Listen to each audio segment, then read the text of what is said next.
안녕하십니까? 여러분들이 꿈꾸는 동화 속 창업 세계를 응원합니다. 원더랜드입니다. 오늘의 주제는 처음 창업한다면은 카페냐 음식점이냐 라는 주제를 가져갔습니다.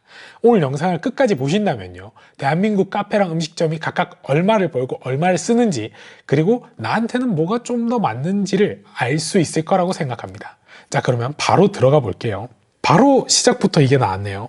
어떤 일을 할 때 저는 좀 많이 보는 게 리스크가 얼마지? 라는 생각을 합니다. 그래서 첫 번째로 볼 거는 바로 힘든 점인데, 카페 먼저 보도록 하겠습니다. 이거를 많은 분들이 생각을 하셨을 것 같아요. 인테리어인데요, 우리가 매장을 만들 때 진짜 중요한 게 컨셉이잖아요. 공부하고 싶을 때는 스타벅스나 투썸 같은 편안하고 대형 매장, 데이트하고 싶을 때는 한옥 카페나 감성 카페 가시고, 맛있는 거 먹고 싶을 때는 디저트 전문 카페에 가시잖아요. 그러면 카페 컨셉을 결정하는 게 뭐가 가장 중요하냐라고 저한테 누가 딱 물어보시면, 저는 단언컨대 인테리어가 제일 중요하다고 생각합니다. 카페는 메뉴보다 공간을 소비하는 경향이 크거든요. 그렇기 때문에 인테리어가 진짜 중요해요. 그리고 인테리어가 한 번 하면 이게 바꾸기가 쉽지가 않잖아요. 그래서 처음 창업하는 입장에서는 큰 돈, 큰 비용이 나가는데, 내가 이거 평소에 잘 모르는 데다가 쓰게 된단 말이에요. 거기다가 내 건물도 아니잖아요, 보통. 그러다 보니까 회수도 잘 안 돼요. 뭐 어떤 분들은 이거 권리금 있으니까 이거 회수되는 거 아니에요? 라고 하시지만, 대부분의 경우에요, 이 들어간 비용이 훨씬 큽니다. 권리금을 더 많이 받는 경우가 진짜 잘 없어요. 그리고 또 더 큰 문제가 있습니다. 저는 이게 진짜 큰 문제라고 보는데, 너무 다양해요. 그러니까 처음 창업을 하는 입장에서 너무 많은 선택지가 있다 보니까 뭘 선택해야 될지 모르게 돼버리는 거죠. 특히 요즘에는 특이한 카페 너무 많기 때문에 트렌드가 너무 빨라요. 카페 시장이요, 한 5년 동안 미친 듯이 성장했거든요. 그러다 보니까 과열 경쟁 속에 태어나는 괴수들이 있습니다. 보시면 2060년 한국 카페의 모습에서 거의 무슨 유적지 같은 모습인데, 저는 2060년 되기 전에 이런 카페 나온다고 장담할 수 있습니다. 카페 인테리어가 밈이 될 정도니까 얼마나 빨리 변하는 겁니까? 이렇게 차별성을 주기 위해서요, 이런 식으로 소비자의 편의성까지 해쳐버리는 경우도 있습니다. 근데 이런 선택을 막 무작정 비판하기는 그래요. 저는 어떨 때는 이 사장님이 어떻게 하다가 저까지 갔구나 이해가 되기도 해요. 조금 내가 무난하게 인테리어를 하려고 하면 평범해져 버려서 안 돼. 내가 조금 특이하게 해버리려고 하면 소비자의 편의성을 해치거나 이게 유행 타고 사라져 버릴 수도 있는 거죠. 그래서 이거 중간 지점을 잡기가 진짜 어렵다고 생각합니다. 저도 카페를 3개 정도 운영을 하거든요. 근데 제일 시간을 많이 쏟는 게 인테리어 컨셉이에요. 그래서 보통 많이 어떻게 가시냐면 정납지 같은 것들이 있습니다. 첫 번째 보여드리면 우드 앤 화이트예요. 이거 어디서 본 것 같지 않나요? 이 사진을 이렇게 보다 보면 동네에서 어딘가 한 번쯤 들어가 본 것 같은 카페의 모습이에요. 그리고 두 번째, 무난하고 깔끔한 모던 컨셉. 이것도 개인 카페에서 좀 많이 하시는 것 같고요. 세 번째, 요즘은 잘 없긴 한데 한때 대한민국을 강타했던 인더스트리얼. 요 벽에 달려있는 요런 이제 산업 재질의 요 VMD 소품들과 또 철제 의자, 그리고 바닥에 에폭시 이런 거, 이거 공식이죠. 그리고 여기는 지금 벽이 흰색으로 되어 있긴 한데 보통은 회색에 마감 안 돼 있는 천장, 이런 거 누구나 한 번쯤 다 보셨을 것 같아요. 카페를 창업하려고 하는 사장님들 만나보잖아요. 그러면 난 달라, 난 특별한 거 할 거야, 남들과 다른 거 할 거야 딱 하시거든요. 근데 인테리어 업체를 만나서 점점 견적을 보시잖아요. 그러면은 자꾸 평범해져요. 저는 이 느낌이 어떤 느낌이냐면, 우리 대학 입시 볼 때 막 고등학교 2학년 막 이럴 때는 나는 인서울에 어디 갈 거야 이러다가 점점 고3 되고 뭐뭐 되고 하면은 나는 이제 집 근처에 있는 이런 학교 갈 거야, 어디 갈 거야 이런 식으로 점점 내려가잖아요. 전 그거랑 이제 비슷할 것 같아요. 그러다가 결국에는 제가 말씀드렸던 우드 앤 화이트 하거나 모던 하거나 인더스트리얼 하거나 셋 중에 하나 하게 되는 엔딩. 카페 인테리어가 이렇게 어렵습니다. 그러면 음식점 한번 볼게요. 음식점 인테리어 당연히 중요합니다. 근데 저는 음식점에는 인테리어보다 더 중요한 게 이거 2개라고 생각해요. 첫 번째, 메뉴 선정이고요. 두 번째, 체계화라고 조금 두루뭉술한 단어를 써놓긴 했는데 어떤 말인지 한번 볼게요. 골목식당 한번 보면요, 내가 장사해도 저거보단 잘할 것 같음. 근데 이거 진짜 리얼 팩트 아닙니까? 근데 밑에 보시면 그렇게 생각하고 시작한 게 저분들임. 다 같이 그렇게 생각하는 것 같아요. 되게 쉽게 생각하고 들어가는 것 같은데, 보통 제가 창업 준비하시는 사장님들 혹은 초기 창업하시는 사장님들하고 이야기 쭉 해보면 스토리가 이런 거예요. 뭐 맛집에 갔어요. 근데 되게 오래 기다렸어요. 막 불친절하고. 그래서 음식 딱 나왔는데 딱 먹어보니까 뭐야 이거, 내가 해도 이거보다 잘하겠는데? 나 음식점이나 한번 해볼까? 이렇게 해서 창업하신 분들 생각보다 많고요. 그리고 지인들한테 음식을 대접했더니 지인들이 야, 니 진짜 음식 잘한다, 진짜 음식점 한번 차려봐, 이렇게 해서 식당 차리신 분들도 많거든요. 자, 그러면 이제 메뉴를 선정을 해야 되잖아요. 고민을 해요. 다양하게 팔 건지 외길로 갈 건지. 여기서 어떤 선택을 하시게 될 것 같나요? 지금 보고 계시면 야, 난 전문점 갈 거야 라고 생각하실 수도 있는데, 막상 창업을 해보면 대부분의 분들이 다양하게 가버립니다. 왼쪽은요, 보시면 거의 뭐 글로벌 기업입니다. 이게 식당 이름인 것 같죠? 독도는 우리 땅. 되게 멋진 이름인데, 핀란드 칼국수에 렌틸공 알밥에 오키나와 라멘까지 팔아버립니다. 지구가 다 이 식당에 있는 것 같아요. 오른쪽 보잖아요. 이 사장님은 상남자인 것 같아요. 모든 김치찌개만 파시는 거예요. 이렇게 보면 하고 싶은 거 너무 많고 이것도 맛있고 저것도 맛있고 하다 보니까 거의 다 이 왼쪽처럼 가버리시는 거예요. 그래서 사장님들이 뭐가 문제냐면은 메뉴가 많아서 보통 문제예요. 골목 식당 보면 백종원 대표님 뭐라 그러시나요?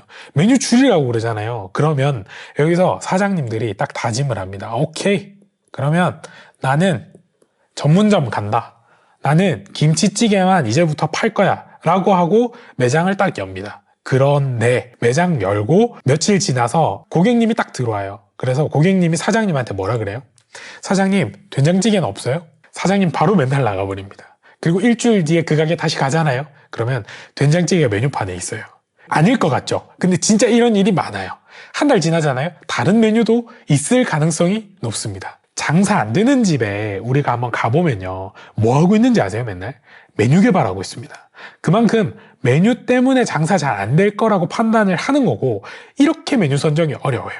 저는요, 카페로 시작을 했다가 제가 3개 정도 카페를 해보니까 이게 잘 됐어요. 그래서 10억 정도 투자를 받아갖고 제가 다이닝을 오픈을 했는데, 특산품을 활용한 레스토랑이거든요. 저 카페 만들 때처럼 했죠. 브랜드 잡고 인테리어 신경 쓰고 쭉 갔는데 평소처럼 잘 될 줄 알았거든요.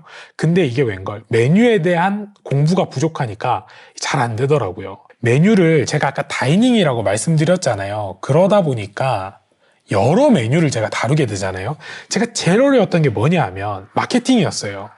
전문점이면 우리는 회를 기깔나게 썰어요, 고기가 싱싱해요, 막 이렇게 할 수 있는데, 다이닝이다 보니까 우린 다 잘해요, 분위기가 좋아요, 이렇게 밋밋하게 돼버리는 거예요. 그래서 저는 진짜 많은 대가를 치렀습니다.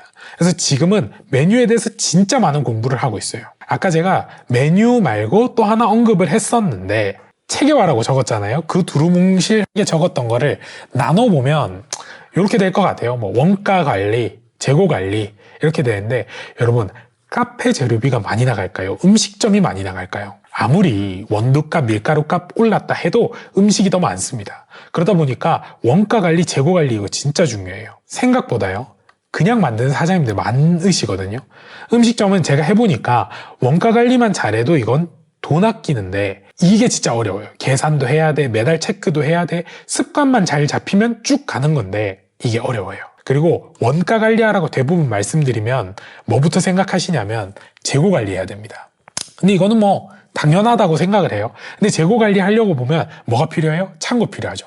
그러면 창고를 사서 이제 가게 옆에 설치를 하시거나 애초에 큰 창고를 만들어 놓는데, 나중에 가보면 창고가 거의 아마존 물류센터 돼버립니다. 그리고 창고가 클수록 역설적으로 재고 관리가 잘 안 됩니다. 재고 관리 진짜 어려워요.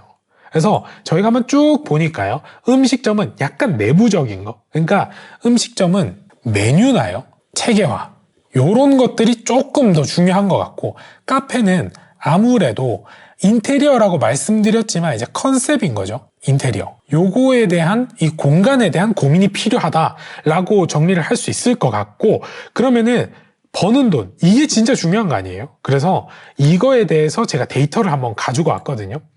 요런 통계를 가지고 왔고, 평균의 함정이 있잖아요. 그걸 최대한 배제하기 위해서 1억에서 5억 정도, 이거 1년이거든요. 1년에 1억에서 5억 정도 하는 매장들만 갖고 온 거예요. 대부분 창업을 하시면 요 사이에 들어가시게 될 겁니다. 대한민국의 평균의 카페들, 그러니까 평균 중에서도 평균인 거죠. 진짜 중간 정도 하는 카페들이 얼마 버는지 제가 한번 봤더니 사업체 수에서 매출액, 그러니까 이 25,000개의 카페가 4조 9천억을 벌었거든요. 이걸 나눠보면 평균 나올 거 아니에요? 1억 9,629만 원입니다. 음식점 한번 볼게요.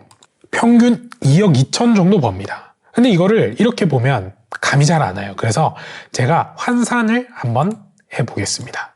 카페는요, 월에 1,600만 원 벌어야 대한민국 평균이 되는 거고, 커피 5,000원짜리를 판다고 가정을 했을 때, 요 5,000원짜리 커피로 이 매출을 다 친다 치면 3,200잔 필요하고, 하루에 109잔 팔아야 되고, 영업시간 10시간 정도로 우리가 계산을 해보면 1시간에 10.9잔, 그러니까 거의 5분에 한 잔씩 팔아야 돼요. 생각보다 빡세지 않나요? 저는 이거 보고 제가 카페를 하면서도 와, 이거 생각보다 어려운데? 라는 생각을 했습니다. 그럼 음식점 한번 볼게요. 월에 1,800만 원 팔아야 되고, 식사 10,000원이라고 치면 1,800인분이고, 하루에 61인분이고, 물론 음식점은 점심, 저녁에 몰아서 판매를 하겠지만 10시간 동안 꾸준히 나간다라고 하면 1시간에 6.17인분을 만들어야 되는 거죠. 이렇게 해야 대한민국 평균이에요. 어렵지 않나요? 어쨌든 이 지점에서 우리가 확인해야 될 거는 어쨌든 간에 이렇든 저렇든 간에 돈은 음식점이 더 많이 번다 라는 거를 알 수가 있고요. 더럽게 어렵네 라고 생각할 수 있을 것 같고요. 그러면은 이제 얼마 나가는지 볼게요. 아까 저 돈을 벌기 위해서 우리가 얼마를 지출을 해야 이 돈이 벌리는지, 여기 나가는 돈에서는 제가 잡았던 거는 인건비 있을 거고, 재료비 당연히 나갈 거고, 임대료부터 세금 나갈 거고, 그리고 수도 강렬비 같은 것들, 그러니까 영업하기 위해서 필요한 모든 돈이라고 생각해 주시면 될 것 같아요. 자, 보시면 카페 사업체 수 그리고 영업 비용, 이것도 나누면 나오겠죠. 영업 비용이요, 1억 8,960만 원이 들어가고요. 음식점 같은 경우에는 자, 평균 2억 777만 원이 들어갑니다. 당연히 음식점이 더 많이 버니까 영업비용도 더 많다, 이렇게 생각을 해볼 수 있을 것 같은데, 우리 나가는 비용 중에 제일 많이 차지하는 게 뭘까요? 보통은 우리는 막 엄청 큰 매장이나 이런 게 아니기 때문에 인건비일 거라고 생각을 해요. 그래서 인건비를 한번 봤더니 카페는 평균 있잖아요. 아까 1억에서 5억 치는 매장이 3.5명을 고용하고 있거든요. 근데 음식점은 2.76명이에요. 아니, 돈은 음식점이 더 많이 버는데 카페가 사람이 더 많아. 그럼 여기서 결론을 어떻게 내릴 수 있냐 하면, 전체 우리 매출 중에 카페가 아무래도 인건비 비중이 더 높고 음식점은 재료비 비중이 더 높다, 요렇게 봐야 될 것 같아요. 그리고 음식점이 평균 종사자 수가 더 적은 거는 팩트입니다. 그러니까 같은 매출을 칠 때 음식점은 덜 고용해도 된다는 거예요. 자, 그러면 버는 돈이랑 나가는 돈 받고 그러면 얼마 남는지 한번 봐야 되겠죠. 이거를 이제 조금 멋진 말로 영업 이익이라고 하는데, 저는 이 자료 보고 진짜 깜짝 놀랐습니다. 보시면은요, 카페가 평균 668만 원이 남고요, 음식점이 1,458만 원이 남아요. 이게 월이냐고요? 아니에요. 이거 1년이에요. 지금 미친 것 같지 않습니까? 진짜 만약에 이렇게 남으면 대한민국 사람 아무도 카페랑 음식점 안 하지 않겠어요? 제가 이게 왜 이렇게밖에 안 나왔지 살펴봤더니, 이 자료를 제가 경제총조사라는 거를 가지고 근거가 되는 데이터를 갖고 왔거든요. 근데 이게 5년에 한 번 해요. 그래서 최근에 한 게 2020년이란 말이에요. 근데 이때 코로나가 진짜 제일 심했던 시기잖아요. 거기다가 지금 이 자료에는 평균이다 보니까 망한 카페들, 망한 음식점들 여기 다 들어가 있어요. 그래서 이렇게 낮게 나왔다라고 볼 수 있는 것 같고, 어쨌든 모두가 다 힘들었으니까 우리가 여기서 유의미하게 봐야 될 거는, 카페가 3.4% 정도 영업이익률이고 음식점이 6.5%이니 아무래도 음식점들이 평균적으로 영업이익률도 더 높더라라고 이해하시면 될 것 같습니다. 진짜 빡센 현실이에요. 자, 마지막으로요, 트렌드 볼게요. 이거는 국세청에서 23년도에 발표한 자료를 갖고 왔는데 이거가 꽤 재밌습니다. 자, 여러분, 2018년부터 2022년까지 카페가 몇 개 증가했는지 아세요? 동네 카페 진짜 많지 않나요? 이 체감이 너무 잘 되는데, 2018년도에요 우리가 카페가 51,696개가 있었거든요, 전국에. 근데 2022년 말이 되면 93,000개 돼버립니다. 거의 4만 개 늘어버려요. 지금 2024년이잖아요 제가 장담하는데 10만 개 넘었을 걸로 보입니다. 그러니까 우리 인스타 갬성 카페 해가지고 뭐 DM으로 문의해주세요 하면서 막 이런 서비스가 되게 안 좋은 거에 대해서 거의 뭐 조롱을 하듯이 막 밈 같은 거 생겨버리잖아요. 이런 분들이 왜 생겼는지 이해가 돼버리죠. 너도 나도 카페 창업을 다 한 거예요, 이 기간 동안. 그러면 음식점을 한번 볼게요. 오, 이것도 늘었어요. 한식 전문점 8%, 일식 전문점 22%, 기타 음식점 좀 감소하긴 했는데 어쨌든 전체적으로 늘었어요. 근데 이 5년 동안요, 생활업종 평균적으로 28%가 늘었거든요. 그러니까 사장님들이 거의 70만 명의 사장님들이 더 생긴 거예요. 그러니까 사실상 줄어들었다고 봐야 되는 거죠. 다음으로 또 재밌는 게 음식점과 카페 사장님들의 연령대를 제가 한번 보면요. 카페는 30세 미만의 사장님이 14%, 그러니까 10개, 우리 동네에 10개 카페가 있어요. 그러면은 1.4개, 그러니까 1개에서 2개 정도는 사장님이 30세 미만이에요. 엄청 젊지 않습니까? 근데 음식점 한번 보면 진짜 극단적으로 갈립니다. 여기 한식 전문점이 음식점의 거의 대표격이라고 볼 수 있는데 10개 중에 거의 6개가요. 사장님이 50대 이상이에요. 진짜 극단적으로 갈리지 않나요? 음식점은 보통 50대 이상의 은퇴를 앞두거나 은퇴를 하고 난 다음에 사장님들이 많이 차리시고, 카페 같은 경우에는 비교적 젊은 사장님들이 많이 차린다라고 우리가 이해를 하면 될 것 같고, 이게 존속 연수에도 영향을 미치는데, 존속 연수는 예를 들어서 카페 하나가 문을 열었어요. 그러면은 대한민국 평균적으로 이 카페가 얼마나 가는지를 볼 수 있는 건데, 카페가 3년을 가고요, 음식점이 6년 5개월을 가버려요. 이게 단순히 카페가 영업이익률도 더 떨어지고 존속이 덜해 라고 보는 것보다는, 카페는 최근에 너무 많이 생기기도 했고 젊은 사장님들이 많이 하다 보니까 젊은 사장님들 카페 하시다가 또 다른 일 하실 수도 있고 이렇게 넘어가다 보니까 3년 1개월이라는 수치가 나온 것 같고요. 음식점 같은 경우에는 아무래도 10명 중에 6명 정도의 사장님이 50대 이상이시다 보니까 오래오래 하시려고 좀 더 지속의 목표가 있다, 이렇게 보실 수 있을 것 같아요. 결론은 네 멋대로 해라. 죄송합니다. 단 진짜 중요한 게 있는데, 이게 바로 준비라고 좀 말씀을 드리고 싶어요.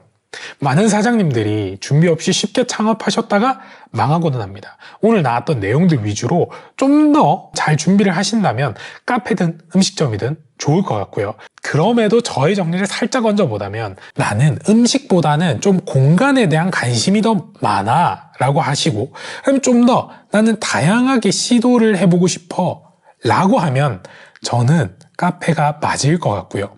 저도 카페로 시작을 했습니다. 좀 더 메뉴에 대한 관심이 많고 나는 안 망하는 게 제일 중요해, 지속되는 게 제일 중요해 라고 하면은 음식점이 맞을 것 같아요.